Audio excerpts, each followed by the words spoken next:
Hello बच्चों, नमस्कार। प्रचंड प्रयास के ऑनलाइन ऑफिशियल प्लेटफॉर्म पे मैं शिखा मिश्रा आपका हार्दिक स्वागत करती हूँ।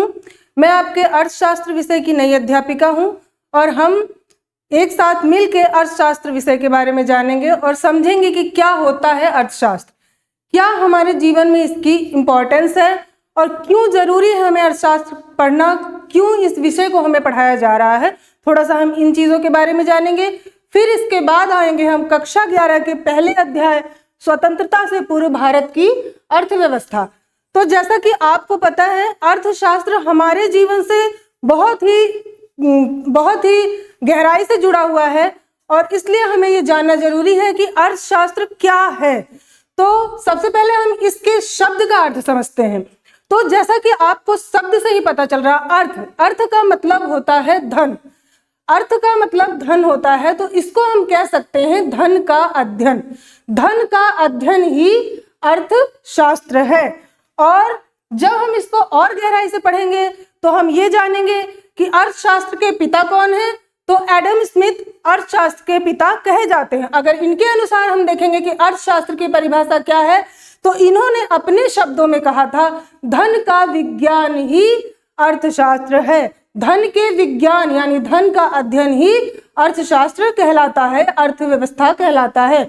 तो जब हम विज्ञान की परिभाषा देखते हैं तब हम कहते हैं किसी भी चीज का सुव्यवस्थित ज्ञान ही विज्ञान होता है।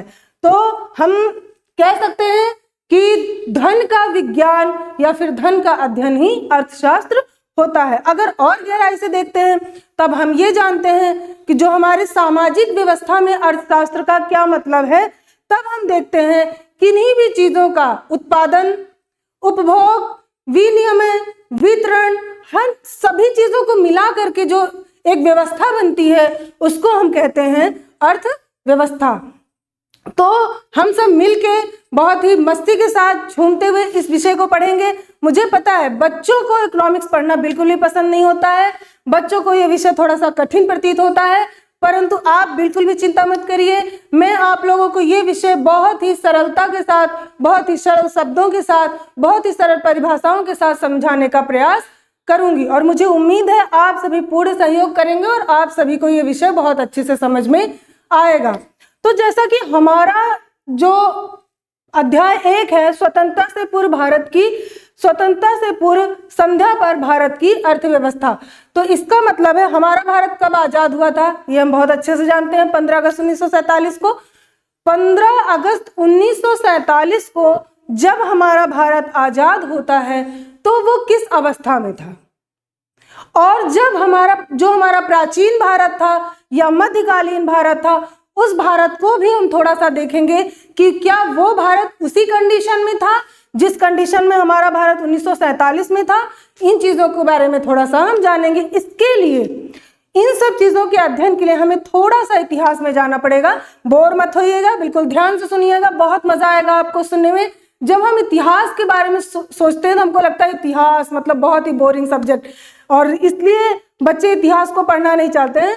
परंतु क्योंकि अर्थशास्त्र जो है, इकोनॉमिक्स एक ऐसा सब्जेक्ट है जो हमारे समाज से जुड़ा हुआ है, सभी विषयों से जुड़ा हुआ है। आप सोचिए, क्या हम अर्थव्यवस्था के बारे में अगर पढ़ रहे हैं तो हम समाज के बारे में नहीं जानेंगे? समाज के बारे में बिना जाने आप अर्थशास्त्र को नहीं पढ़ सकते हैं। अर्थव्यवस्था का ज्ञान ही अर्थशास्त्र है।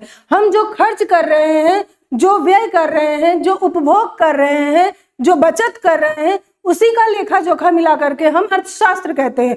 अगर सरल शब्दों में बात करें तो बजट, हम बोलते हैं कोई सामान खरीदने जाते हैं, हमारा बजट है 1000 रुपए का, हम बोलते हैं कि भाई हमारा बजट इतने का है। इसका मतलब है कि ये हमारी व्यवस्था के अंतर्गत है कि हम इतना ही खर्च कर सकते हैं।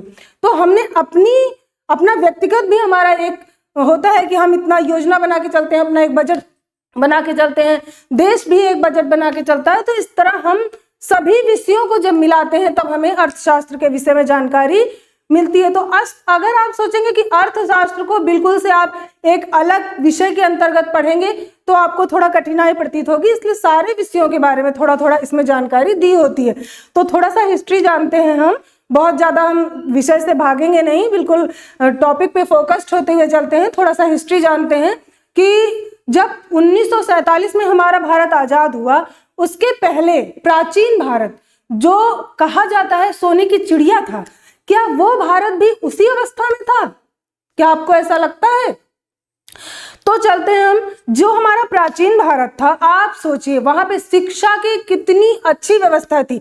और जब हमारा भारत आजाद होता है तो हमारे यहाँ शिक्षा की व्यवस्था बहुत ही दयनीय दशा में पहुंच चुकी होती है। मतलब केवल 16% जनसंख्या ही शिक्षित रह जाती है। और जब हमारा भारत प्राचीन भारत में था, तब शिक्षा की समृद्धता ऐसी थी कि तक्षशिला, नालंदा, विक्रमशिला सारे विश्वविद्यालय थे और सब विश्वविद्यालय में बाहर से लोग पढ़ने के लिए आते थे। लोगों को मतलब इसमें एडमिशन लेने के लिए भी बहुत परीक्षाओं से गुजरना पड़ता था। तो सोचिए ऐसा भारत कैसे इस स्थिति में आ जाता है। तो इसको जानने के लिए थोड़ा सा हम इतिहास में जानेंगे। हमारा भारत बहुत ही समृद्ध था। हमारे भारत पे इतने आक्रमण हुए, जब 1000 में हमारे भारत पे जब मुगलों का आक्रमण होना शुरू हुआ था, या सल्तनत कालीन का आक्रमण शुरू हुआ था, मोहम्मद गजनबी, मोहम्मद गोरी, कई सारे बाहरी विदेशी आक्रमणकारियों ने हमारे भारत पे आक्रमण किया। वो सारी स्थितियां जिम्मेदार थी हमारे भारत को इस स्थिति में पहुंचाने के लिए। हमारे यहाँ पे कई तरह के लूटपाट किए गए। हमारी जो सभ्यता, जो संस्कृति का मुख्य केंद्र था विश्वविद्यालय, वो सभी ध्वस्त किए गए। बख्तियार खिलजी एक ऐसा शासक था जिसने नालंदा विश्वविद्यालय को जला दिया, क्योंकि उसको लगता था कि यही मेन आधार है भारत की समृद्धि का, भारत की सभ्यता का, भारत की संस्कृति का। अगर इसको क्षति पहुंचाएंगे तभी हम भारत को खोखला बना सकते हैं। उसने नालंदा विश्वविद्यालय को जलाया। सोचिए हमारा पुस्तकालय इतना विशाल था, 6 महीने तक नालंदा विश्वविद्यालय जलता रहा। आप सोचिए कि हमारी संस्कृति कितनी विशाल थी, जो आज हम भारतीय होने पर गर्व प्रतीत नहीं करते। ऐसा क्यों है? जबकि हमारा भारत शुरू से ही हमें गर्वान्वित करता चला आया है। तो आप इन सब बातों को ध्यान में रखते हुए आप सोचिए कि जब 1600 में 1498 से चलते हैं, जब 1498 में वास्को डी गामा हमारे भारत पहुंचा था, तो सबसे पहले वो केरल के कालीकट पे आया, क्योंकि दक्षिण भारत को मसालों का केंद्र कहा जाता है। उस टाइम जब वो भारत में आया तो उसने केरल से कुछ मसाले खरीदे थे, जैसे कि काली मिर्च है, लौंग है, इलायची है, इस तरह के बहुत सारे गर्म मसाले, और ये हमारे भारत में बहुत समृद्धि के साथ उगाए जाते थे। तो उसने जो मसाले खरीदे और उसके बाद जब वो अपने देश में गया, तो आप सोचिए कि उसको उन मसालों का दाम 60 गुना अधिक मिला था। सोचिए हमारे भारत में कितनी समृद्धि थी। क्या हमारा भारत 1947 के भारत के जैसा था? नहीं। तो उसके बाद फिर लोगों को ये लगा, जब यूरोप से हमारे देश की खोज हो जाती है, तब लोगों को लगता अरे भारत में तो बहुत समृद्धि है, हम वहां जाते हैं और वहां से चीजें लेके आते हैं, वहां से व्यापार करते हैं।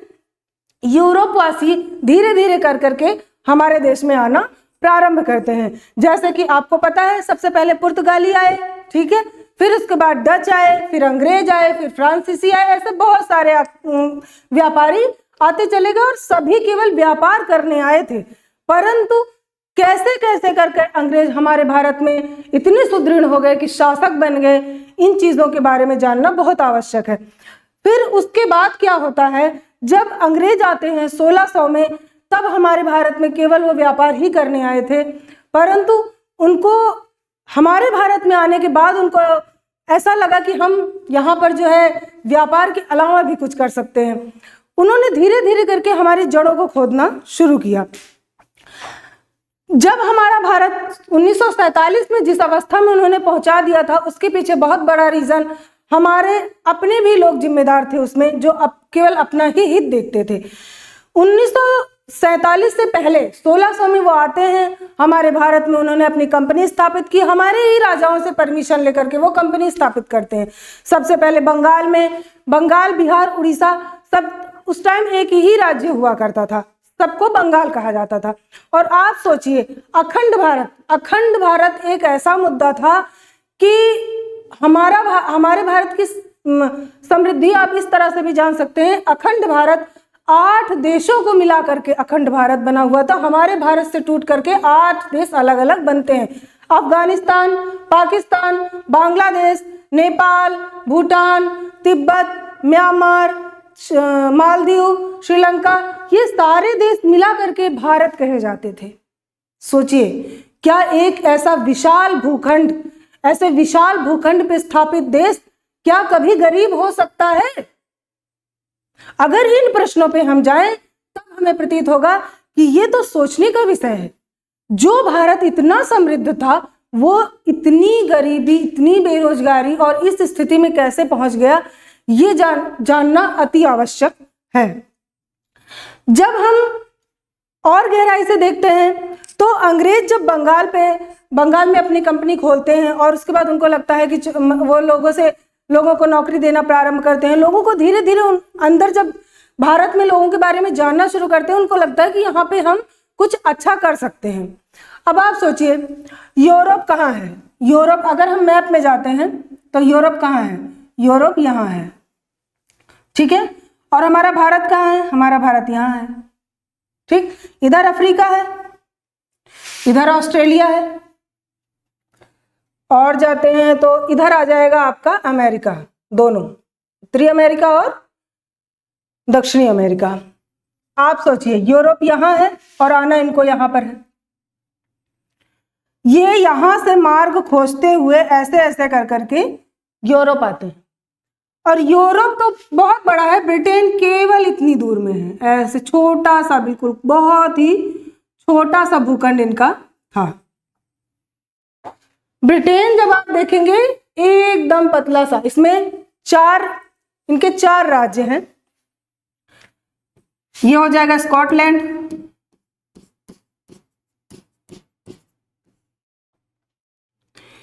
इसके बाद आता है इंग्लैंड, इसके बाद आता है वेल्स,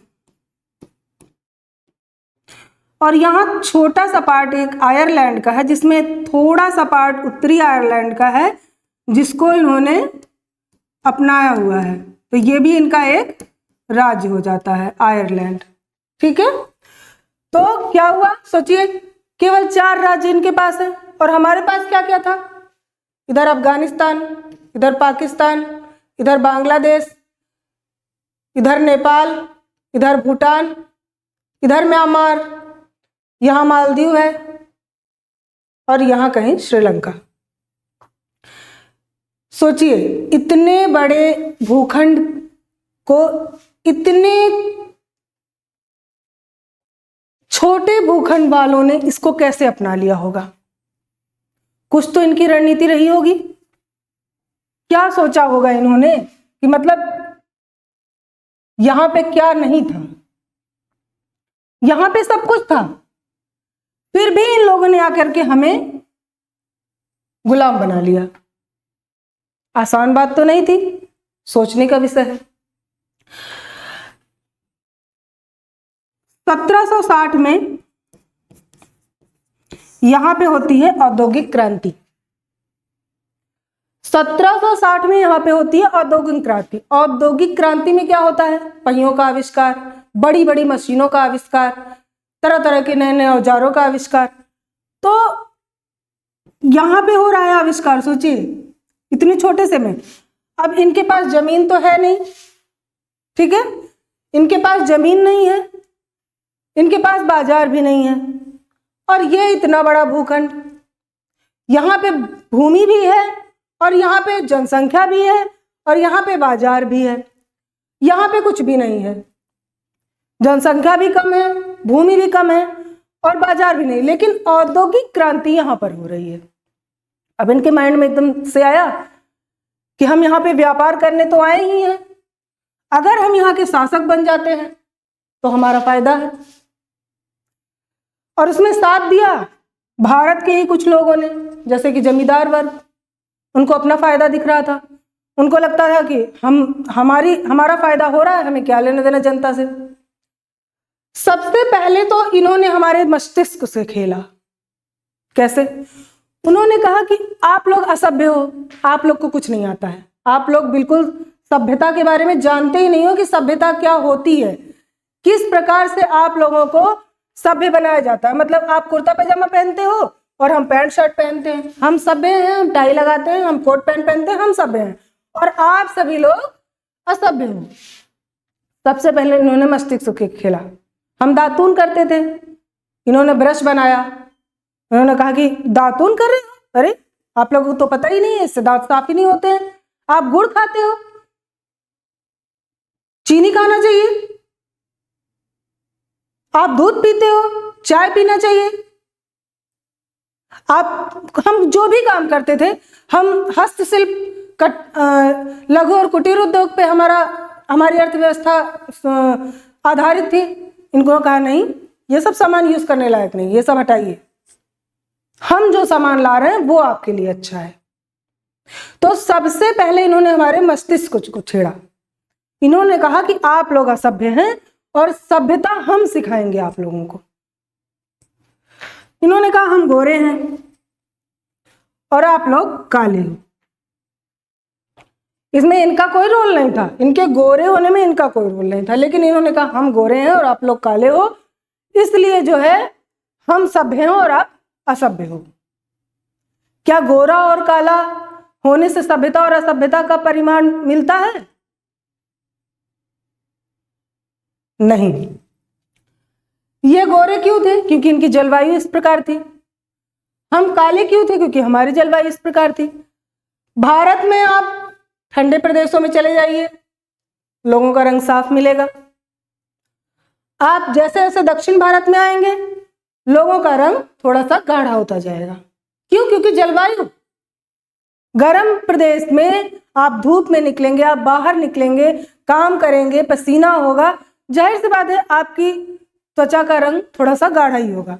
ठंडे प्रदेश में हमें बाहर निकलना ही नहीं है, निकलेंगे भी तो पूरा ढके, तो हमारे त्वचा का रंग साफ होता है। लेकिन इन लोगों ने ऐसा नहीं कहा। इन लोगों ने कहा कि हम गोरे इसलिए हम सभ्य हैं और आप असभ्य हैं क्योंकि आप काले हैं। हमको लगा अरे यार सही बात कह रहे हैं, इन्हीं लोग की बात सही होगी, ऐसा हो सकता है, जबकि ऐसा नहीं था, लेकिन हम लोग को ऐसा लगा।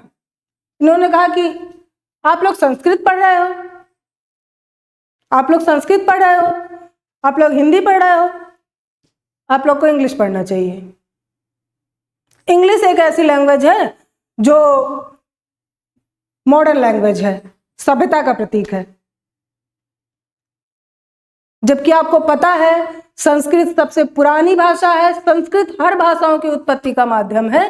परंतु इन्होंने फिर भी हमारे दिमाग में यही डाला कि हम लोग सभ्य नहीं है क्योंकि हम लोग की भाषा भी सही नहीं है, हमें अंग्रेजी आनी चाहिए।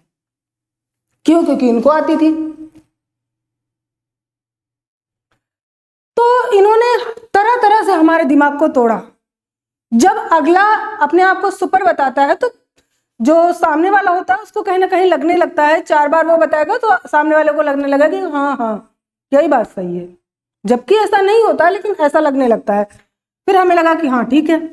फिर धीरे धीरे करके इन्होंने अंदर अंदर अपना जाल फैलाना शुरू किया और हमारे देश पर इन्होंने धीरे धीरे करके कब्जा कर लिया। जब 1757 की प्लासी का युद्ध होता है तब ये हमारे देश से बंगाल पे पूरी तरह से कब्जा कर चुके होते हैं और उसमें भारतीय राजा, भारत के ही कुछ लोग शामिल होते थे, वरना हमारे भारत पे कब्जा करना इतना आसान नहीं था। फिर इन्होंने क्या किया कि धीरे धीरे भूमि व्यवस्था लानी शुरू कर दी। जब इन्होंने भूमि व्यवस्था लाई तब इन्होंने हमारी अर्थव्यवस्था को और तोड़ दिया। क्यों? जमींदारी प्रथा, जमींदारी, इसमें ये क्या करते थे, जमींदार वर्ग को खेत का मालिक बना देते थे। एक बहुत विशाल भूखंड और मालिक कौन? जमींदार। तो होता क्या था, किसान जो बन गए वो किराएदार।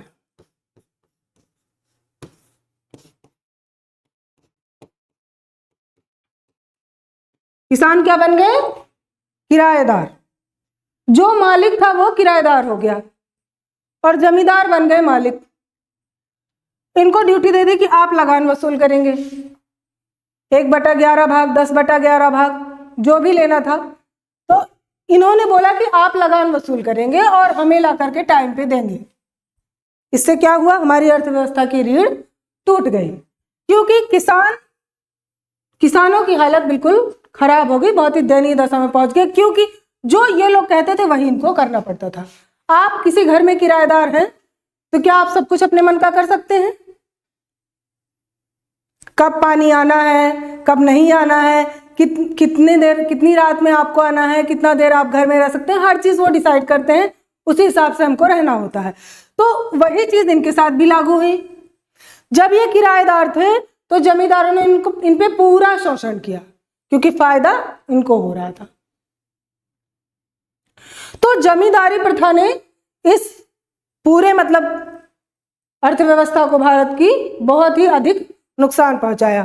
फिर इन्होंने ये लेके आए रैयतवाड़ी। इसमें इन्होंने किसानों को ही मालिक बनाया, लेकिन लगान समय पे चाहिए, लगान निर्धारित कर दिया। किसान की उसमें पैदावार हो रही है, नहीं हो रही है, आंधी आई, तूफान आई, बारिश हुई, नहीं हुई, अकाल पड़ा, कुछ भी हो, आपको लगान देना ही देना है। तो कहां से देगा? अगर अकाल पड़ गया, सूखा पड़ गया, बारिश हो ही नहीं रही है, किसान, क्योंकि उस टाइम हमारे यहाँ कोई टेक्नोलॉजी तो थी नहीं, हम पुरानी परंपराओं के हिसाब से काम कर रहे थे, तो जाहिर सी बात है कि हम कैसे करेंगे? जब हमारे पास व्यवस्था है ही नहीं तो हम कैसे देंगे लगान? तो वही चीज किसानों को परेशानी यहां भी हुई। फिर ये लेके आए एक और महलवाड़ी व्यवस्था लेके आए। महलवाड़ी व्यवस्था में क्या था कि इन्होंने एक पूरे गांव को ही मालिक बना दिया।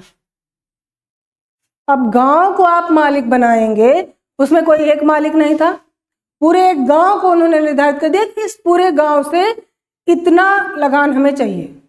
अब आप धरातल पे जाके सोचिए, आप किसी गांव में हैं, मान लीजिए उसमें 20 घर हैं, 20, मान लीजिए इसमें 20 घर हैं, तो क्या आपको लगता है कि सब एक ही प्रकार के लोग होंगे? सबके पास एक ही तरह की जमीन होगी? सबके पास ही 10 बीघा, 4 बीघा, 2 बीघा, किसी के पास कुछ भी हो सकती है। और आपको लगान पूरे गांव को मिला के देना है, तो क्या एक सामंजस्य बन पाया होगा? लोगों को असुविधा बहुत हुई होगी। क्यों? क्योंकि कोई गरीब है, कोई अमीर है, कोई किसी परिस्थिति, कोई किसी परेशानी से गुजर रहा है, किसी के घर में कोई बीमार है, किसी को किसी के लिए पैसे चाहिए, तो उस टाइम पे भी इनको असुविधाओं का सामना करना पड़ा। इन्होंने पहले सबसे नंबर 1 पे जो ये भू व्यवस्था लागू की, इसने हमारी अर्थव्यवस्था की रीढ़ की हड्डी को तोड़ दिया। इसके बाद इन्होंने क्या किया? अपने बाद हमारे अर्थव्यवस्था को तोड़ने के लिए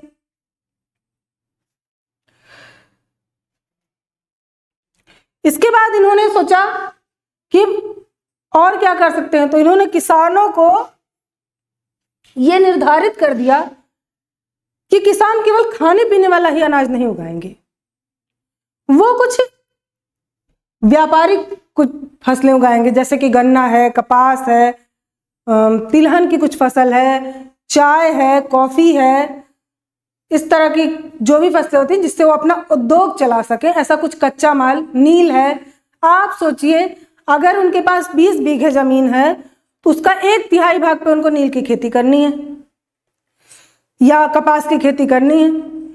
आप सोचिए क्या किसान अपने खाने भर का अनाज उगा पाएगा?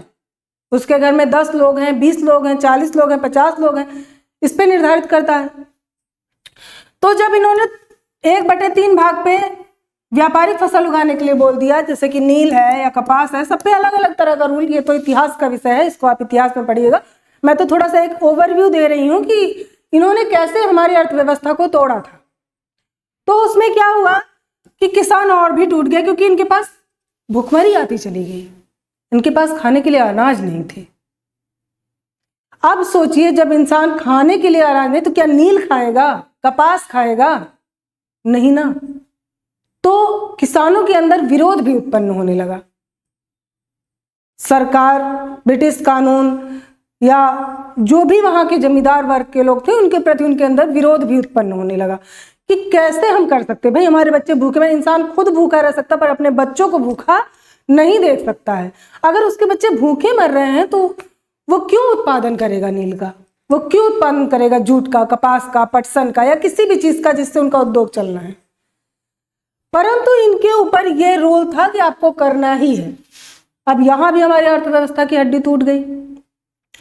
फिर उन्होंने क्या किया, अब इसको बना दिया इन्होंने कच्चे माल के उत्पादन का स्रोत, क्योंकि हमारे पास भूमि थी तो हम क्या बन गए, कच्चे माल के उत्पादन के स्रोत। हम केवल कच्चा माल उत्पादन करेंगे, हम उसका कुछ बना नहीं सकते हैं। हमने बहुत सारी चीजें बनाई थी, हमारे पास जूट था तो हम जूट के तरह तरह की चीजें जो हस्तशिल्प से बनाई जाती हम बनाते थे। हमारे पास अगर बांस थे तो हम बांस की तरह तरह की चीजें बनाते थे। हमारा हस्तशिल्प उद्योग इतना विकसित था कि पूरे विश्व में उन चीजों की डिमांड थी। परंतु इन्होंने बोला कि नहीं, ये सारी चीजें बेकार हैं, इन चीजों का कोई लाभ नहीं है, और इन्होंने हमारे चीजों को बेकार कह करके उसको बंद करा दिया। हमारा सोचो, हमारी अर्थव्यवस्था की जो रीढ़ की हड्डी थी, लघु और कुटीर उद्योग यानी हस्तशिल्प उद्योग, हथकरघा उद्योग, या जो भी महिलाएं या पुरुष अपने काम करते थे, अपने जो उनके अंदर हुनर थे, वो सारी चीजें खत्म कर दी इन्होंने। अब हम क्या कर रहे हैं, हम केवल कच्चा माल उत्पादित कर रहे हैं। हम नील उत्पादन करेंगे, हम कपास उत्पादन करेंगे, जूट उत्पादन करेंगे, पटसन उत्पादन करेंगे, या फिर जो भी इनको कच्चा माल की जरूरत होती थी, अगर इनको वस्त्र बनाना है तो ये कपास उत्पादन करवाएंगे और कपास लेके जाएंगे यहाँ से अपने देश, यहाँ पे बनाएंगे कपड़ा। इन्होंने क्या बनाया, कपड़ा, इन्होंने बनाया चीनी, इन्होंने बनाया कोई भी सामान जो मार्केट में बनता है, पेस्ट है, ब्रश है, कुछ भी ये सब इन्होंने ही बनाया। तो इन्होंने अब ये इसको बेचेंगे कहाँ, इनके पास तो जनता है नहीं, इनके पास जनसंख्या भी तो नहीं थी। 4 राज्य में कितनी जनसंख्या रहेगी। हमारे पास 8 देशों को मिला करके, मतलब एक भारत को ले लीजिए, 9 देशों को मिला करके जितनी जनसंख्या थी उतनी हमारे पास जनसंख्या भी थी और उतना हमारे पास भूमि भी था। अब इन्होंने क्या सोचा कि अब हम तैयार करेंगे यहाँ से माल और लेके जाएंगे और इन्हीं को बाजार में बेचेंगे। सोचिए कितना दिमाग लगाया इन लोगों ने। यहां से माल तैयार किया और यहां लेके आया और हमको बोला कि आप जो सामान यूज कर रहे हैं, ये सामान आपके यूज करने लायक नहीं है, क्योंकि ये आपको सभ्य नहीं बना रहा है। इससे यही प्रतीत होता कि आप लोग बहुत पिछड़े हुए हो, बहुत पिछड़े समाज से आए। सोचिए, सिंधु सभ्यता के जनक, जिसका मतलब जो सभ्यता यहीं पे उपजी थी, वो उतनी विशाल समृद्ध सभ्यता, सिंधु सभ्यता, वो भारत की ही भूमि पे उसका प्रादुर्भाव हुआ था। सोचिए, वो उस भूमिखंड वाले लोग असभ्य हो गए और ये यहां से आके बोल रहे हैं कि हम सभ्य हैं और हम जो बताएंगे वही सब कुछ सही है। तब इन्होंने हमको बना दिया बाजार का स्रोत। पहले तो कच्चे माल का स्रोत, फिर बाजार हम ही को बना दिया। मतलब हमारी तो हर तरह से नुकसान ही नुकसान था, क्योंकि हमारी अर्थव्यवस्था खत्म, हम सामान जो बनाते थे वो भी खत्म। हम केवल सामान उपजा सकते थे और उसके बाद मजदूरी कर सकते थे। इन्होंने बनाए चाय के बागान, यहाँ पश्चिम बंगाल, असम, यहाँ पे बनाए इन्होंने चाय के बागान। और चाय के बागान में मजदूरी कौन करेगा, हम लोग करेंगे, और रुपए ये लोग देंगे नहीं, बेगारी कराएंगे, बंधुआ मजदूरी कराएंगे, या फिर अत्यधिक कम वेतन देंगे, जिसमें हम अपना गुजारा करना संभव भी नहीं हो सकता था। तो मतलब इन्होंने केवल भारत में आकर के भारत की अर्थव्यवस्था ही नहीं, भारत की हर चीज को खत्म किया। तो इन्होंने क्या किया, आप सोचिए, यहां इन्होंने कपड़ा बनाया और बेचा हम ही लोग को ला करके। मतलब हम लोग तो दोनों तरफ से ठगे गए। पहले तो कच्चा माल बनाए, फिर उसके बाद हम ही सामान भी खरीदे, लेकिन हम उत्पादन नहीं कर सकते थे, उत्पादन बिल्कुल भी नहीं कर सकते थे। यही इनका सबसे बड़ा उद्देश्य था। तो जब ये सब करते करते ये आ गए भारत में और इन्होंने पूरी तरह से हमारी अर्थव्यवस्था को खत्म कर दिया। जब 1947 में हमारा भारत छोड़ करके क्यों चले गए, आप सोचिए कि जब सब कुछ इनको यहाँ पे मिल रहा था तो 1947 में इनको भारत छोड़ के जाने की कोई आवश्यकता तो थी नहीं, लेकिन ये क्यों चले गए, तो उसके पीछे भी रीजन था। जब इनको लगने लगा कि अब हमारे समाज के लोग जगने लगे हैं, अब हमारे समाज के लोगों को इनकी चीजें पता लगने लगी हैं, अब हमारे समाज के लोग इनकी बेवकूफियों में आने वाले नहीं है, तब इनको लगा कि अब हटो यहां से, अब यहाँ पे विद्रोह होगा। विद्रोह हुआ भी, तरह तरह की लड़ाइयाँ हुई, कितने सारे नुकसान हुए, लेकिन उसके बाद इन लोग अपने देश वापस गए। तो 15 अगस्त 1947 को जब इन्होंने हमारा भारत छोड़ा, तो हमारा भारत इस अवस्था में नहीं था कि हम स्वयं कुछ कर सकें। हालांकि कुछ औद्योगिक कंपनियां, कुछ औद्योगिक प्लांट्स हमारे यहाँ लगे थे, पर बहुत कम मात्रा में थे। टाटा स्टील वालों ने लगाया था 1907 में जमशेदपुर में, मुंबई में 1-2 मिलें लगी हुई थी, ऐसे कुछ कुछ था, पर वो भारत के लिए काफ़ी नहीं था। हमारा भारत बहुत ही दयनीय दशा में था।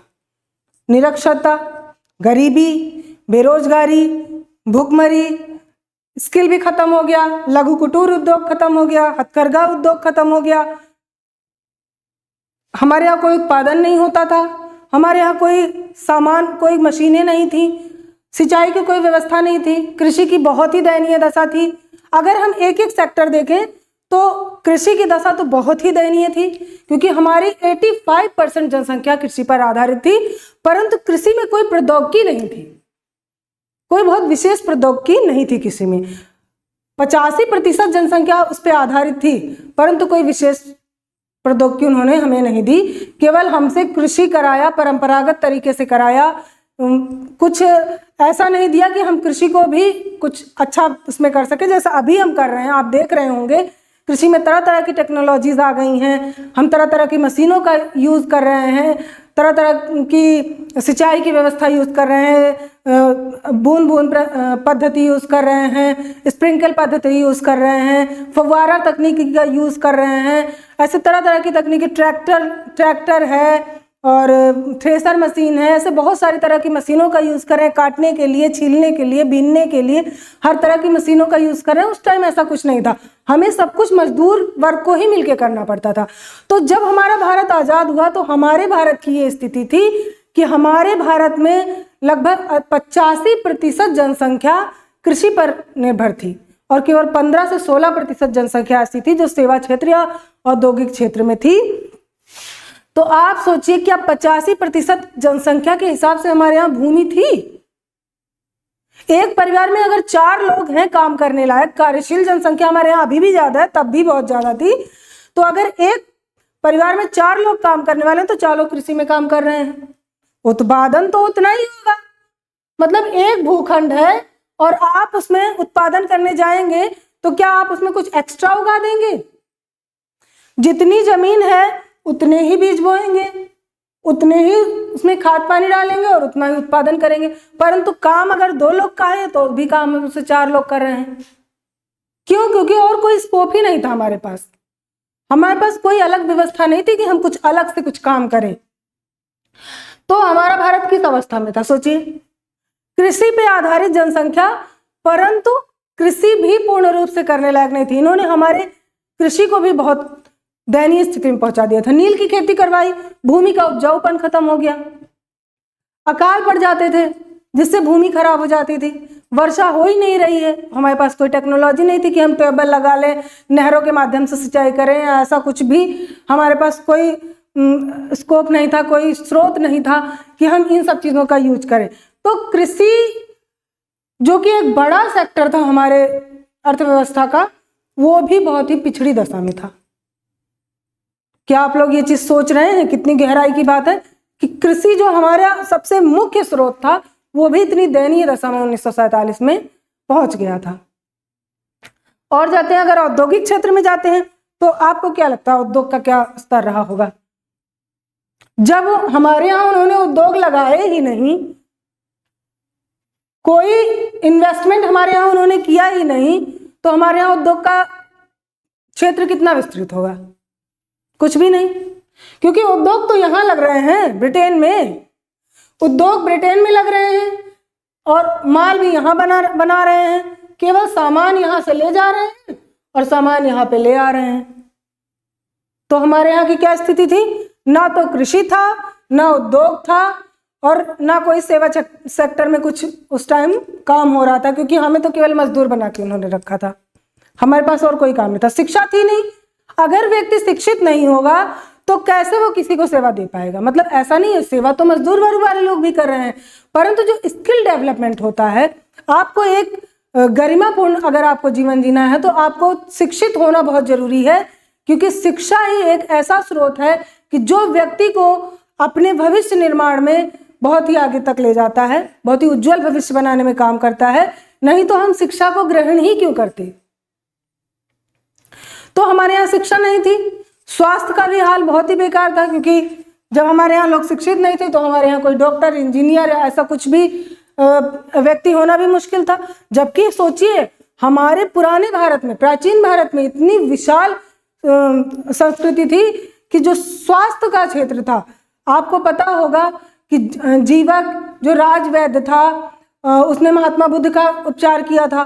सोचिए, मतलब उस टाइम पर भी लोग, चिकित्सा शास्त्र हमारे यहाँ था, चरक संहिता हमारे यहाँ के लोगों ने बनाया है उसको।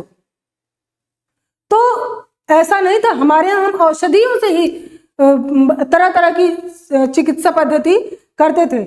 हमारे यहाँ तक कि आप प्लास्टिक सर्जरी अभी सुन रहे हैं, पर उस जमाने में भी लोग औषधियों के माध्यम से ये सब चीजें कर दिया करते थे। इतनी विशाल परंपरा, इतनी विशाल समृद्ध चिकित्सा की पद्धति हमारे यहाँ थी, परंतु हर चीज को इन्होंने खत्म किया। हमारे यहाँ कुछ भी रहने नहीं दिया। अगर हमने बोला कि नीम के पेड़ में ये औषधीय गुण है, तो इन्होंने बोला नहीं, नीम के पेड़ में औषधीय गुण है ही नहीं। जबकि आज हम भूमि के लिए भी नीम लेपित यूरिया का यूज कर रहे हैं। क्यों, क्या जरूरत थी? जब नीम में औषधीय गुण है ही नहीं, तुलसी में कोई औषधीय गुण है ही नहीं, जो हम खा पी रहे थे उसमें कुछ है ही नहीं, तो हम क्यों यूज कर रहे हैं सारी चीजें। तो इन्होंने मतलब हमारी चीजों को खराब कहते हुए अपनी चीजों को हम पर थोपा और अपनी चीजों का थोप करके अपना ही लाभ कमाया। तो 1947 में जो हमारी अर्थव्यवस्था का जो स्ट्रक्चर था, अगर हम उसको सोचें एक बार, तो हम कह सकते हैं बहुत ही दयनीय दशा में था। ना तो हमारे पास कृषि थी, ना तो हमारे पास उद्योग थे, और ना ही कोई सेवा सेक्टर का योगदान था। तो बच्चों, आपको, मुझे उम्मीद है आपको पढ़ने में बहुत मजा आया होगा, और थोड़ा सा और अगर हम समझेंगे तो थोड़ा सा और हम ये समझ सकते हैं कि ब्रिटेन और भारत दोनों में जमीन आसमान का अंतर था, परंतु केवल मस्तिष्क से इन्होंने खेला और ये आकर के हमारे भारत पर राज किए, शासन किए, हमारी अर्थव्यवस्था को तोड़ा, हमको तोड़ा, हमारी सभ्यता को तोड़ा, हमारी संस्कृति को तोड़ा और हमको गुलाम बनाया। आप 1947 के भारत की बात जब हम करेंगे तो 1947 में हमारे भारत, जो सोने की चिड़िया कहा जाता था, वो उस टाइम एकदम खाली हो चुका था, उसके पास कुछ नहीं बचा था। आप सोचिए, जो हमारा कोहिनूर हीरा था, जो कि हमारे भारत की शान था, उसको भी ये ले गए, उसको भी ये ले गए और ले जाके कहाँ लगाए आपको पता है? नहीं पता होगा। जो इनकी ब्रिटेन की महारानी है उनके ताज में लगाया, ऐसे कोहिनूर हीरा। कोहिनूर हीरा जो हमारे भारत की शान था, वो भी ये ले गए। जो भी चीजें हमारे भारत में दुर्लभ थी वो सब ये ले गए, कुछ छोड़ के नहीं गए थे हमारे भारत में। 1947 में जब हमारा भारत आजाद होता है तो हमारे भारत के समक्ष तरह तरह की चुनौतियां थीं। उन चुनौतियों का सामना करने के लिए भी हम तैयार नहीं थे। ना तो हमारे पास धन था, ना तो हमारे पास शिक्षा थी, ना तो हमारी जनता के पास ऊर्जा ही बची हुई थी, क्योंकि हम खुद में अपने में अंतर्द्वंद में लड़ रहे थे। हम आपस में भी वो हमको लड़ा के चले गए, जात पात, मतलब आज तक हम उससे उबर नहीं पा रहे। सोचिए, अभी भी उन्होंने जो बीज बोया है वो अभी भी हम उसको काट ही रहे हैं। क्या हिंदू मुसलमान पहले नहीं होते थे? क्या पहले नहीं होते थे हिंदू मुसलमान? परंतु पहले तो हमारे भारत में कभी लड़ाइयां नहीं हुई। हम मुसलमानों ने हमारे भारत पे इतने वर्षों तक राज किया, परंतु हमने तो कोई युद्ध नहीं लड़ा उनसे। क्या अकबर थे या जहांगीर थे, बाबर या सल्तनत कालीन में बहुत सारे मुसलमान शासक आए, सबने हम पे राज किया। क्यों? क्यों वो राज कर पाए इतना आसानी से? क्योंकि उन्होंने हमें नहीं छेड़ा था, हमारी संस्कृतियों को भी नहीं छेड़ा था। केवल उनका काम था, उन्होंने राज किया और राज करके वो चले गए। उन्होंने हमको जैसे का तैसा ही रहने दिया था, इसलिए वो राज कर पाए और हमने विरोध नहीं किया। लेकिन अंग्रेज हमारे भारत में आए तो इन्होंने हमारी हर चीज को छेड़ा, हमारी संस्कृति को छेड़ा, हमारी सभ्यता को छेड़ा, हमारी अर्थव्यवस्था को जब ये छेड़ने लगे तब हमको लगने लगा कि ये तो गलत हो रहा है, क्योंकि अब भारत भारत नहीं रह रहा है। जब ये भारत को ही खत्म करने पे लग गए तब हमने इनके प्रति विरोध किया, और विरोध का परिणाम एक दिन में नहीं निकला था। 200 वर्षों तक राज करके ये हमारे भारत पे गए थे। 200 वर्ष कम नहीं होते हैं। 200 वर्षों में ना जाने कितनी जानें गई होंगी, ना जाने कितने लोगों ने कुर्बानी दी होगी, ना जाने कितनी माताओं बहनों ने कुर्बानी दी होगी। उसके बाद हमारा भारत आजाद होता है, और वो भी जो भारत आजाद होकर हमको मिलता है वो भारत नहीं था जो भारत 200 वर्षों पहले था। वो भारत नहीं था जहां से वास्को डी गामा मसाले लेके जाता है और 60 गुना उसका दाम कमाता है। प्राचीन भारत, जब हमारा भारत 1700 तक हमारा भारत जो है वो पूरे विश्व की अर्थव्यवस्था में 25 से 30% का योगदान करता था। सोचिए कितना समृद्ध था। 25 से 30% का योगदान ये कर रहा था 1700 तक, और 1700 के बाद जब ये हमारे भारत पे राज करना शुरू किए तब हमारा भारत धीरे धीरे बिल्कुल खत्म होता चला गया, और हमारी अर्थव्यवस्था को इन्होंने बिल्कुल खत्म ही कर दिया था। 1947 में हमारी अर्थव्यवस्था इन हालातों में नहीं थी कि हम अपनी अर्थव्यवस्था के सहारे अपना पेट भर सके, अपने भारत की जनसंख्या का पेट भर सके। ये भी उस टाइम हम इतना भी अपने आप में निर्भर नहीं थे। तो आप समझिए कि अंग्रेजों ने, ब्रिटिश राज्य ने हमारे भारत को कितना खोखला किया। तो जैसा कि बच्चों आप लोगों ने आज मेरे साथ थोड़ा सा, हमने हिस्ट्री जाना है, अभी हमने चैप्टर शुरू नहीं किया है, हमने तो केवल आपको थोड़ा सा इतिहास बताया है कि हमारा भारत 1947 तक किस प्रकार आया और किस उद्देश्य से इन्होंने हमारे भारत पर राज किया। अभी मैंने केवल आपको इतना ही बताया है, और मुझे उम्मीद है कि आप लोगों को मेरा आज का लेक्चर, आज का जो भी मैंने टॉपिक आपको समझाया वो जरूर समझ में आया होगा, और आप इसको बार बार रिवीजन करिएगा, बार बार पढ़िएगा। देखिए बच्चों, कोई भी चीज़ रटने से याद नहीं होती है। अगर आप सोचिए कि मैं इन चीज़ों को रट लूँ, इकोनॉमिक्स कठिन ही इसीलिए लगती है, लोग उसको रटना चाहते हैं। अगर आप रटने की बजाय समझने पे फोकस करिए तो आपको बहुत ईजी हो जाएगा कोई चीज़ जानने में। किसी भी चीज़ को जानने से पहले थोड़ा सा उसका हिस्ट्री जानिए, उसके बाद हम टॉपिक पढ़ेंगे और हमको चीज़ें बहुत ही आसानी से समझ में आती चली जाएंगी। तो आज मैंने आपको थोड़ा सा ओवरव्यू दिया है, जो अगली क्लास में हम थोड़ा इसको अच्छे से कंटिन्यू करेंगे और समझेंगे कि स्वतंत्रता की पूर्व संध्या पे, यानी 15 अगस्त 1947 की पूर्व संध्या पे हमारा भारत किन स्थितियों में था और उसका वास्तविक कारण क्या था। उसको थोड़ा सा क्रमबद्ध तरीके से हम पढ़ते हुए आगे बढ़ेंगे। तब तक आपके लिए मेरा यही संदेश है कि आप बार बार रिवीजन करते रहिए, पढ़ते रहिए। कोई समस्या हो आप बराबर पूछिए, और हम आपकी समस्याओं का समाधान करने के लिए ही यहाँ पर प्रस्तुत हुए हैं। तो आप लोग पढ़ते रहिए, स्वस्थ रहिए, मस्त रहिए, व्यस्त रहिए। जय हिंदी, जय हिंदुस्तान।